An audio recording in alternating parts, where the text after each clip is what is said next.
j'espère que vous allez bien. Bienvenue encore une fois à un nouvel épisode de The Purpose Talk. Alors aujourd'hui, nous allons parler d'un nouveau sujet, un sujet qui concerne le lifestyle. Aujourd'hui, je vais tout simplement vous donner des astuces pour pouvoir étudier efficacement tout en s'amusant. Lorsque certaines astuces sont appliquées, étudier devient beaucoup plus facile et beaucoup plus amusant. Ça sera beaucoup plus facile pour vous d'étudier lorsque vous appliquez cette astuce. Voilà, donc ça sera beaucoup plus facile en ayant une liste avec vos examens, avec vos devoirs en ordre de priorité. Donc une fois que tu as fini le premier devoir, tu coches. Et lorsque tu vois que le premier est coché, tu as comme un certain sentiment de courage qui vient en toi, qui te pousse à vouloir cocher la deuxième case aussi. Donc, vu que tu veux cocher la deuxième case, tu te mets à faire l'exercice qui est en deuxième position ou le devoir ou l'examen qui est en deuxième position. Donc, du coup, lorsque tu coches la première case, tu as ce sentiment de courage, tu te mets automatiquement à faire le deuxième exercice. C'est fini, tu coches le deuxième. Après ça, tu passes au troisième, tu es excité à continuer et à cocher toutes les cases de ta liste. Ça te motive en fait parce que tu veux vraiment tout cocher pour être satisfait en fait, voilà, du fait que j'ai tout fini. Je coche ici, je coche et ça te donne envie de continuer de cocher jusqu'à ne plus avoir de cases à cocher. Donc ça te pousse à étudier et à terminer toutes tes tâches que tu as à faire. Lorsque tu fais la liste d'ordre de priorité, j'aimerais signifier que tu n'es pas obligé de finir tout ce que tu as établi sur ta liste le même jour. Ça peut être une liste de tous tes examens, soit de l'année, soit du trimestre, soit du semestre, peu importe. Ou peut-être même juste de la semaine en fait. Voilà, donc tu n'es pas obligé de tout finir le même jour. Ça va dépendre de toi et des échéances aussi que tu as par rapport à ces exercices, par rapport à ces examens. Donc, c'est vraiment satisfaisant la liste à cocher. Je vous assure, je le fais tout le temps et je suis toujours motivée à cocher plus de cases possible. En parlant de liste d'ordre de priorité, voici l'une de mes listes d'ordre de priorité que j'ai déjà utilisées. J'utilise ce modèle parce que j'ai le bloc-notes, mais si vous n'avez pas ce genre de modèle, vous pouvez toujours utiliser des post-it. Ça ne marche pas forcément avec tout le monde, étudier avec la musique. Parce qu'il y a des personnes qui aiment étudier dans le calme. Alors qu'il y a d'autres personnes, il faut quand même du bruit ou il faut quand même de la distraction autour. Il ne faut pas que ces personnes-là soient trop concentrées. Lorsqu'elles sont trop concentrées, elles ne sont plus concentrées. Donc, ça dépend en fait de la personnalité. Mais si tu n'as jamais essayé étudier avec la musique, je te conseille de l'essayer parce que moi, je le fais. Moi, je suis habituée à toujours faire deux choses en même temps. Lorsque tu as beaucoup de choses à faire, ça devient comme une habitude de vouloir faire deux choses en même temps. Sauf lorsque je prie, par exemple, ou lorsque je lis ma Bible, ou je suis tout le temps habituée à faire deux choses en même temps. Voilà. Moi, j'étudie avec la musique et ça me pousse à mieux me concentrer en fait dans ce que je suis en train de faire. Voilà, lorsque j'écoute la musique, je suis comme inspirée, surtout lorsque je rédige de longs textes. Ça me motive, voilà, ça m'inspire, disons plus l'inspiration. Donc la musique me donne plus d'inspiration par rapport à ce que j'écris, par rapport à ce que je dois dire, comment je dois faire mes phrases, la tournure, les mots utilisés. La musique m'inspire. Ou souvent, si ce n'est pas un devoir ou un exercice qui demande trop de concentration, je mets une vidéo sur YouTube et je regarde. Je regarde pendant que j'étudie. Évidemment, vous allez dire, est-ce que ça ne va pas te faire des fautes ou est-ce que tu ne seras pas mélangé dans ce que tu fais? Non.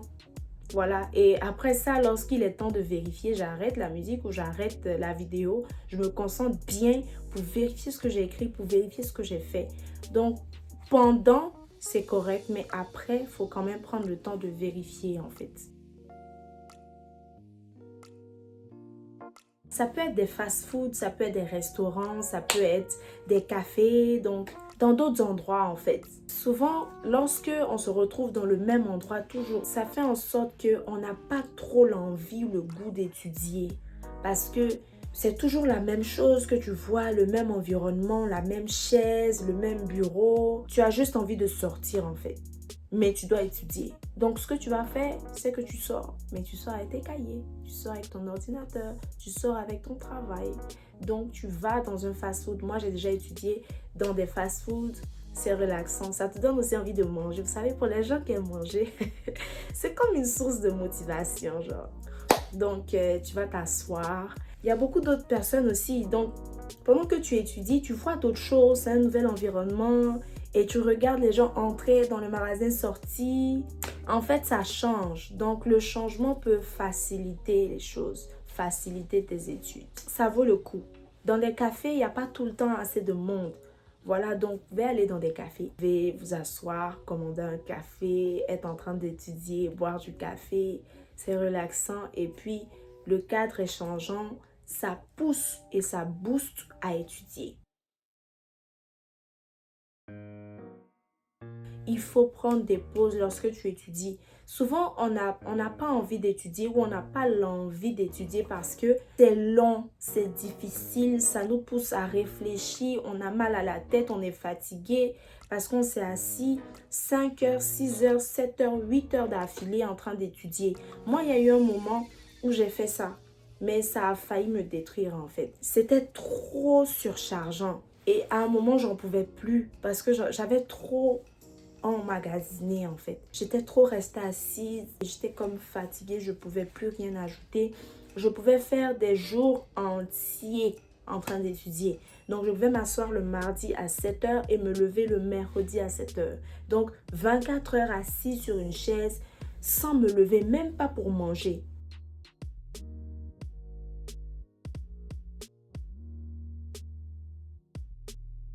C'est pour ça que j'avais toujours des choses à grignoter. Ça, c'est un autre point, mais on va en venir. Et comme ça devient difficile. Ça devient très difficile d'étudier. Lorsque même tu vois tes cahiers, tu sais que tu as des choses à faire, tu as la paresse automatiquement. Parce que tu sais ce qui t'attend. C'est fatigant moralement aussi, psychologiquement, pas seulement physiquement. Voilà, donc c'est vraiment quelque chose que je vous déconseille. De vous asseoir pendant de longues heures à étudier. Non, on ne fait pas ça. Donc, prenez des pauses. Vous pouvez définir vos pauses. Ça peut être 30 minutes, ça peut être 15 minutes, ça peut être à chaque 1 heure, je me lève, à chaque 2 heures, je me lève. Mais pas plus que 2 heures. Ça va dépendre encore du travail, de la complexité des choses. Mais pas plus que 2 heures. C'est juste des pauses en fait. Et c'est des pauses de quoi? 15 minutes, 20 minutes. Après, vous revenez.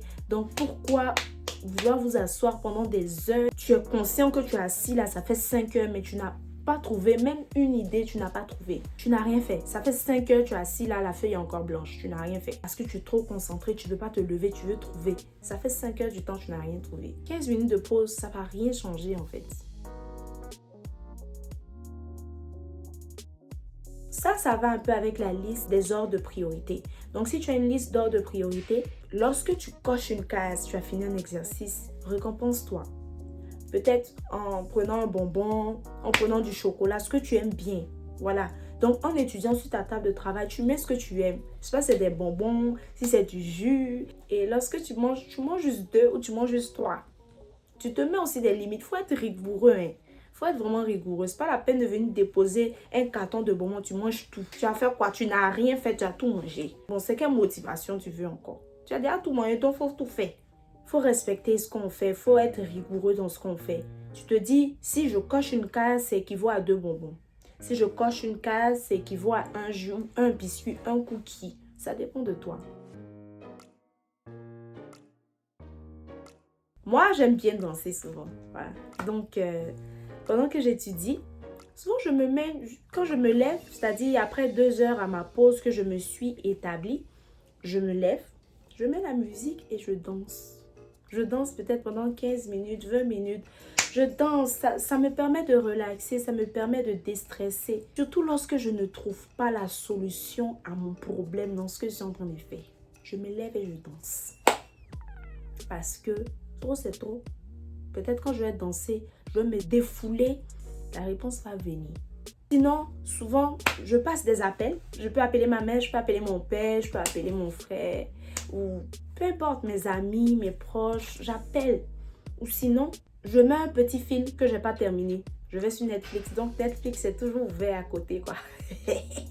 Netflix est toujours ouvert. Ou YouTube, voilà. Donc, il y a forcément un film que je n'ai pas terminé ou une série. Voilà. Peut-être je suis à la moitié d'un épisode. Je termine. C'est une petite détente. J'ai étudié, je mérite bien ça. Donc c'est ça en fait. Tu fais une petite activité que tu aimes bien. Il y a des gens, ils aiment faire le sport, ils aiment marcher. Tu peux descendre marcher 20 minutes et tu remontes, tu continues à étudier. Voilà. Moi, j'aime le ménage. Donc souvent, quand je fais des pauses, je peux balayer ou je fais un peu la vaisselle ou voilà, je grignote. Grignoter, grignoter. En tout cas, le grignotage, c'est très important. C'est l'une de mes activités préférées, pour ne pas dire la première sur la liste. Donc, c'est ma première activité préférée dans mes pauses d'études, pendant mes études et dans mes pauses. Donc, faire une petite activité, quelque chose que tu aimes bien pendant tes pauses que je te donne en fait. Ainsi prend fin la vidéo de ce jour. J'espère que ces astuces vont t'aider. Si tu as d'autres astuces, si tu as une façon d'étudier assez particulière, tu peux partager ça avec nous en commentaire pour que l'on puisse essayer et voir si ça nous aide aussi à étudier efficacement tout en s'amusant ou diminuer le plus possible le stress. Alors, j'espère que tu auras aimé. Si tu as aimé, n'hésite pas à mettre un pouce.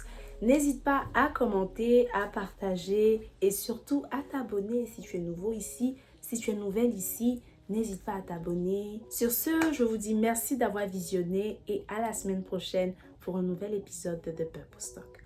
Que Dieu vous bénisse.